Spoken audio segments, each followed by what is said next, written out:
Hello guys, how are you.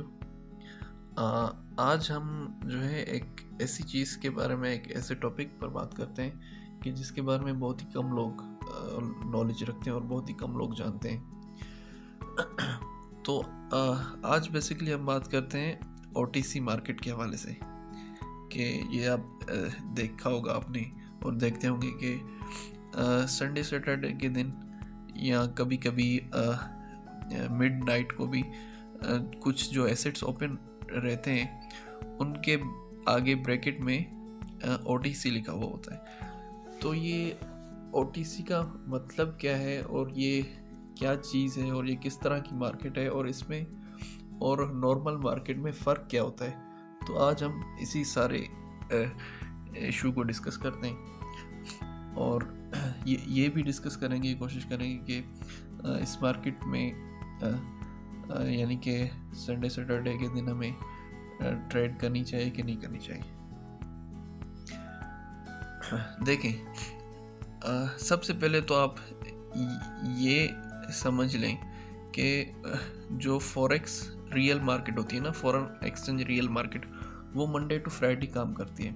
यानी कि पूरे वर्ल्ड में, पूरी दुनिया में मंडे टू फ्राइडे और उसके अलावा मतलब Monday to Friday market open होती है सुबह से लेकर रात 12-11 कभी 1 बजे तक। ठीक हो गया। और अगर कोई बहुत ही बड़ा इवेंट हो कोई वर्ल्ड लेवल पे, तो उस दिन मार्केट क्लोज होती है। बाकी उसके अलावा संडे सैटरडे ऑफ होती है, क्लोज होती है। यानी कि संडे सैटरडे कोई ट्रेडिंग नहीं होती। ठीक हो गया। जैसे कि आप देख सकते हैं कि ये फॉरेक्स सारा जो है ना क्लोज है, क्योंकि इसमें कोई ये फॉरेक्स स्टॉक ये सारा जो है कमोडिटीज़ सारे क्लोज हैं। क्यों? क्योंकि छुट्टी का दिन है तो लाजमी उन्हें भी घर जाना होता है जो इन ऑफिस में फॉरेन एक्सचेंज और स्टॉक एक्सचेंज में काम करते हैं। बहरहाल, लेकिन तो यहाँ पे सवाल ये पैदा होता है कि जब मार्केट सारी क्लोज है, ट्रेडिंग कोई नहीं हो रही, कोई एसेट ओपन नहीं हुआ, तो यहाँ पे ये एसेट्स कैसे खुले हुए? ये हमें जो है किस तरह दिखा रहा है कि मार्केट चल रही है, एसेट्स ओपन है और हम ट्रेड भी कर सकते हैं। देखें, ओटीसी मार्केट के काम करने को समझने से पहले हम ये समझने की कोशिश करते हैं कि फॉरेक्स मार्केट किस तरह काम करती है। Forex market basically supply and demand के रूल्स के अकॉर्डिंग काम करती है। जिन्होंने इकोनॉमी पढ़ी हुई है या बिजनेस वगैरह के स्टूडेंट्स रह चुके हैं, उन्हें पता होगा कि सप्लाई डिमांड क्या होती है। सप्लाई डिमांड बेसिकली ये होती है कि किसी भी चीज़ की प्राइस अप या डाउन वो जो है डिमांड और सप्लाई के हिसाब से होती है ना। जैसे कि आपने रिसेंटली देखा होगा, यहाँ पे पाकिस्तान में अक्सर जो है कभी गंदम का बहरान हो जाता है, तो कभी चीनी का बहरान हो जाता है, कभी पेट्रोल का बहरान हो जाता है। ठीक हो गया। तो उन दिनों में होता क्या है कि ऐसा नहीं होता कि आटे का बहरान आ गया तो आटा मिल ही नहीं रहा। आटा मिलता है, लेकिन वो नॉर्मल प्राइस से या पहले की प्राइस से वो बहुत ही ज़्यादा महंगा मिलता है। जो पहले हमें 40 रुपये किलो आटा मिलता था, तो वो 100 रुपये में भी आपको नहीं मिलेगा। तो ऐसा क्यों होता है? वो बेसिकली इस वजह से होता है कि किसी भी चीज़ की जब शॉर्टेज हो जाती है, यानी कि सप्लाई कम हो जाती है, तो उसकी डिमांड ऑटोमेटिकली बढ़ जाती है। क्योंकि बेचने वाले कम हैं और ख़रीदने वाले ज़्यादा हैं, तो ऑफ कोर्स उसकी प्राइस बढ़ेगी ना। ठीक हो गया। इसी तरह अगर ख़रीदने वाले कम हो और बेचने वाले ज़्यादा हो, यानी कि डिमांड कम हो और सप्लाई ज़्यादा हो किसी भी चीज़ की, सिर्फ फॉरेक्स की बात नहीं कर रहा, किसी भी रियल लाइफ में आप देख लें, तो फिर क्या होता है, उसकी प्राइस गिर जाती है। यानी कि जब ख़रीदने वाले नहीं है लेकिन बेचने वाले बहुत ज़्यादा हैं, तो फिर उस चीज़ की वैल्यू कम हो जाती है, उसकी प्राइस कम हो जाती है। ठीक हो गया। यही रूल जो है फॉरेक्स और स्टॉक एक्सचेंज में भी अप्लाई होता है, क्योंकि ये भी बिजनेस है, यहाँ भी ट्रेड होता है, यहाँ पे भी सेल और बाय, ख़रीदो फरोख्त की जाती है, तो इस वजह से। ठीक हो गया। तो मंडे टू फ्राइडे जो फॉरेक्स मार्केट काम करती है ना, वो इसी के अकॉर्डिंग काम करती है कि पूरी दुनिया में, जैसे कि ये मेरे पास अभी यूरो और जापानीज योन का एसेट खुला हुआ है, पेयर खुला हुआ है। ठीक हो गया। मंडे टू फ्राइडे क्या होता है कि इस पर्टिकुलर एसेट में पूरे अराउंड द वर्ल्ड जितने भी लोग इसमें ख़रीदो फरोख्त कर रहे हैं ना, उसी के हिसाब से मार्केट अप एंड डाउन होती है। ये देख रहे हैं जो ये जो फ्लक्चुएशन आपको नज़र आ रही है, तो ये इसी के अकॉर्डिंग होती है। ठीक हो गया। अगर यूरो को ज़्यादा ख़रीदा जा रहा है तो इसका मतलब कि इसकी प्राइस बढ़ती जाएगी, यानी कि और ऊपर जाती जाएगी। अगर यूरो को ज़्यादा बेचा जा रहा है तो ये फिगर जो आप देख रहे हो ये नीचे आता जाएगा, ये नीचे आता जाएगा। ठीक हो गया। अब सवाल ये बनता है कि भाई पूरी दुनिया में सैटरडे तो ट्रेड हो ही नहीं रही। रियल मार्केट जो फॉरेक्स मार्केट है उसमें तो ट्रेड हो ही नहीं रही। लोग जो एम्प्लॉई फॉरेन एक्सचेंज में काम करते हैं वो तो घर में बैठे हुए हैं, यहाँ कोई बीवी बच्चों को लेके घूमने गए हुए हैं। तो भाई इस चीज़ को कौन चला रहा है? ठीक हो गया।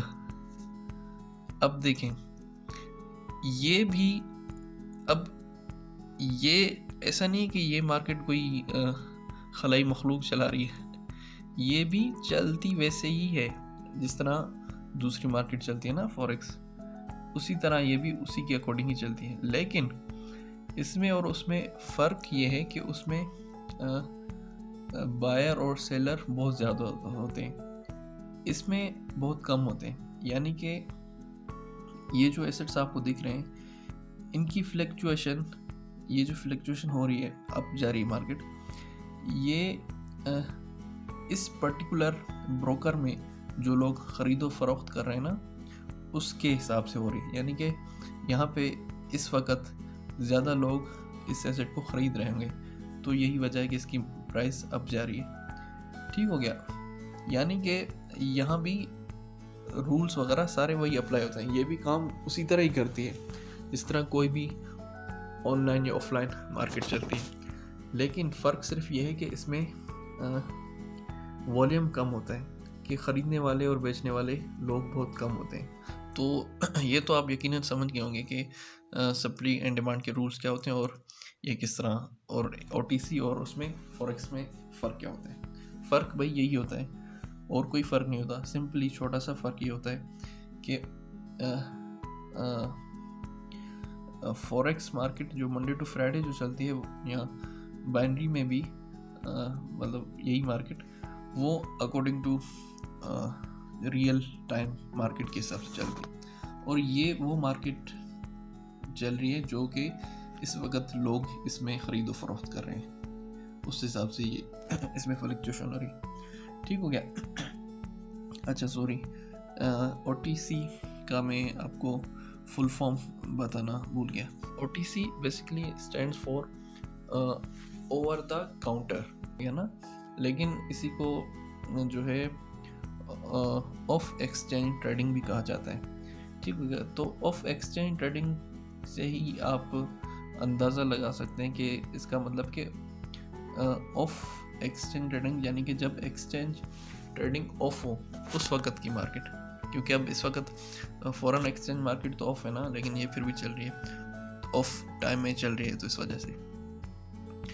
ठीक हो गया। तो अब आते हैं कि इसमें हमें ट्रेडिंग करनी चाहिए या नहीं। अब ये अक्सर लोग पूछते हैं और बहुत सारे लोग पूछते हैं कि भाई इस दिन हमें ट्रेड करनी चाहिए कि नहीं करनी चाहिए। अब मसला ये है कि इस दिन इस OTC में ट्रेड करने में कोई हर्ज नहीं है, लेकिन ये थोड़ी सी डिफरेंट है एज़ कम्पेयर टू जो मंडे टू फ्राइडे मार्केट चल रही होती है। क्यों डिफरेंट है? क्योंकि ये सर्टन नहीं है ना, इसमें वॉल्यूम बहुत कम है। वॉल्यूम बहुत कम है सेलर और बायर्स का, तो यही वजह है कि इसमें फ्लक्चुएशन एक तो बहुत ज़्यादा होती है, यानी कि मार्केट स्टेबल नहीं होती। आप इसमें कोई जो है जो एनालिसिस आपके या फिर जो स्ट्रेटजीज आपके मंडे टू फ्राइडे काम कर रही थी या करती थी, वो अब यहाँ पे काम नहीं करेंगी।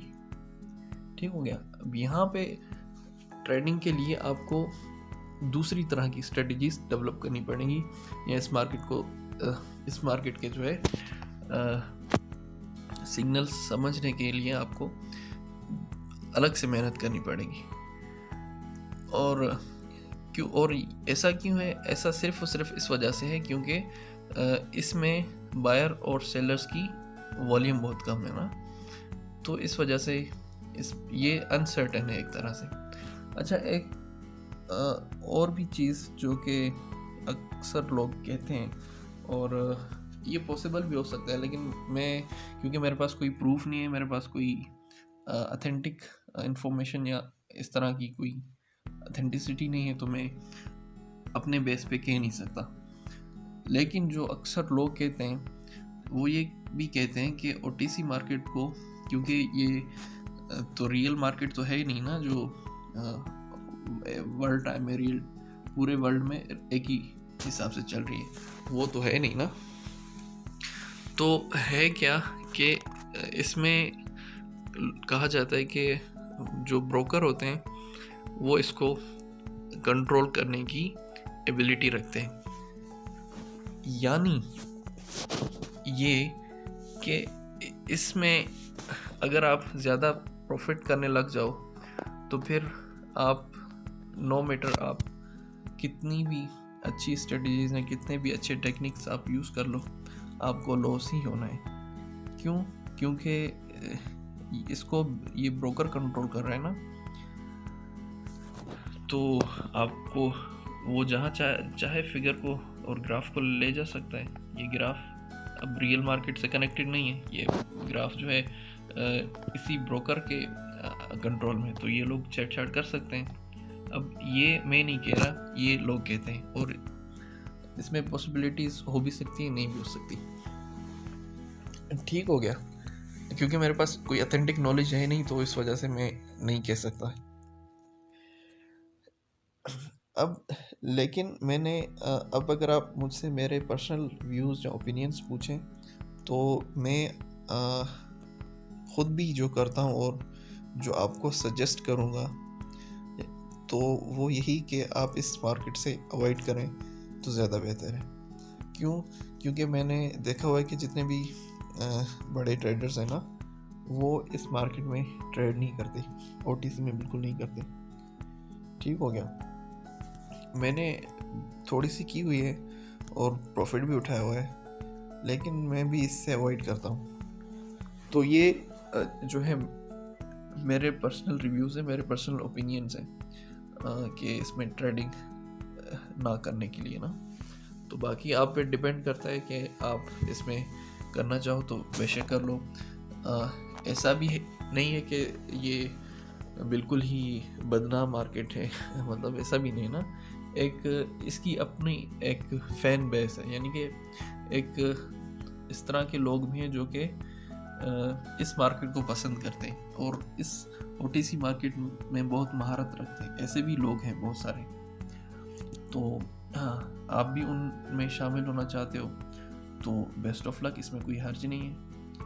ठीक हो गया। तो आप अपने हिसाब से अब जो है एंड डिसीजन आप ही का है कि इसमें आपको ट्रेडिंग करनी चाहिए या नहीं करनी चाहिए।